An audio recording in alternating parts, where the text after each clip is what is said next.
PM Johnson's party sweeps aside Labour in northern English town.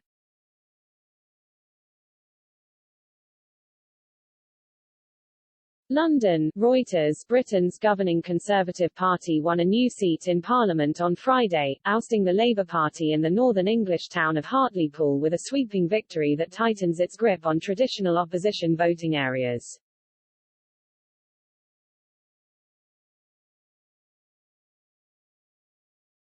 Conservative Jill Mortimer beat Labour's candidate by 15,529 votes to 8,589, securing what less than a decade ago would have been seen as an impossible feat of dislodging the main opposition party from one of its heartland seats.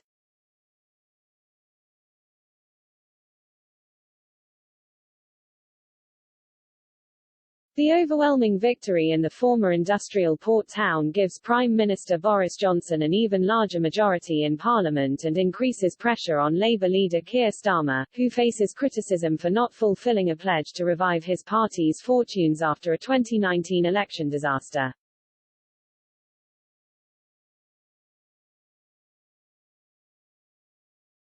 The triumph in Thursday's vote is a boost for Johnson and his strategy during the COVID-19 crisis.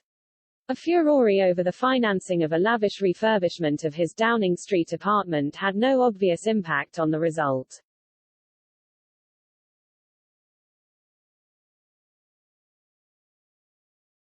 There's no hiding from the fact this is a shattering result for Labour, absolutely shattering, Labour lawmaker Steve Reed, a member of Starmer's top team, told the BBC.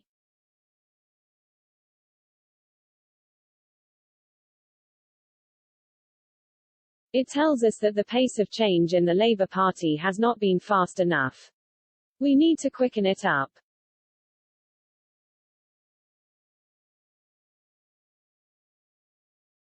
The Conservatives described it as an historic day.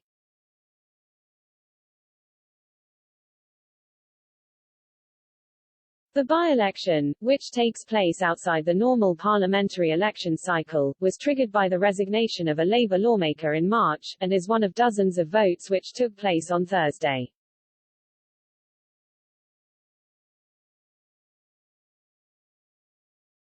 Labour had held Hartlepool for decades. Election analysts said it was the biggest swing of votes to the governing party at a by-election since World War II.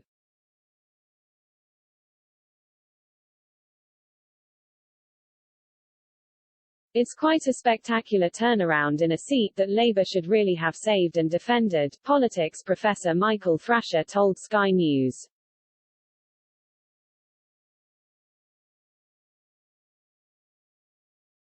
Red Wall.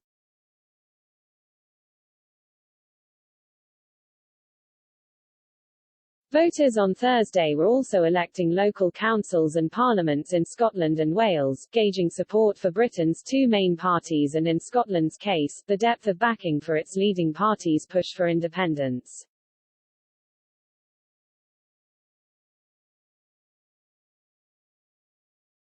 The results of the other contests will be released over several days because COVID-19 restrictions have complicated the counts. Early results indicated the Conservatives had gained seats on English councils, which look after local services.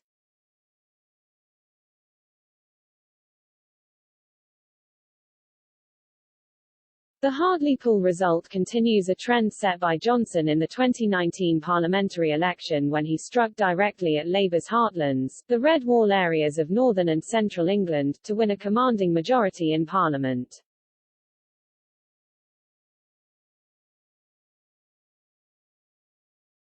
Labour had tried to manage expectations over the vote, saying that Thursday's elections would always be difficult at a time of the coronavirus pandemic, which has boosted support for the government because of its rapid vaccine rollout.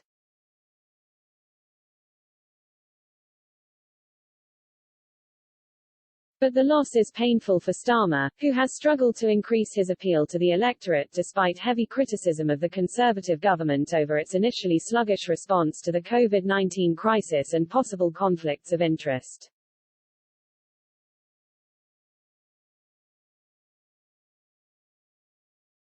He has accused Johnson and his party of cronyism, questioning the financing of the Prime Minister's apartment, which an election watchdog is investigating.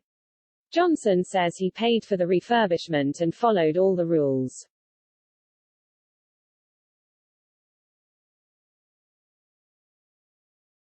Starmer has tried to shift his party towards the centre ground after 2 defeats under the left-wing leadership of Jeremy Corbyn.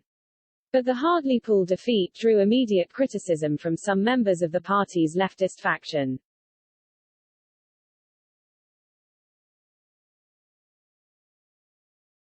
Not possible to blame Jeremy Corbyn for this result, said lawmaker Diane Abbott, a Corbyn ally. Keir Starmer must think again about his strategy.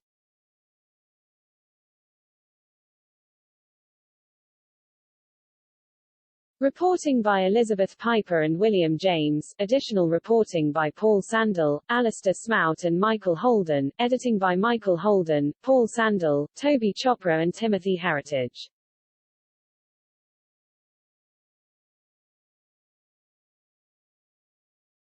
ISIS returns, counter-terror expert warns flood of Brits joining group could be repeated.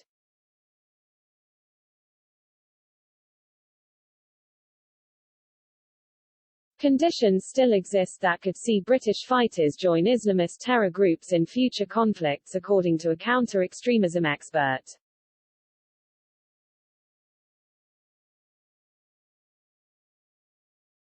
Around 900 British citizens joined ISIS before the group's self-styled caliphate in Syria and Iraq was crushed. However, according to Liam Duffy, a strategic advisor to the Counter-Extremism Project, CEP, it would be foolish to claim this won't happen again.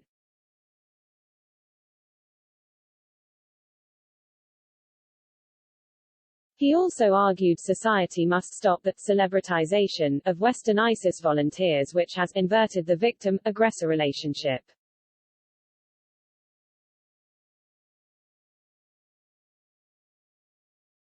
Mr. Duffy is author of Western Foreign Fighters and the Yazidi Genocide, a CEP report published earlier this year.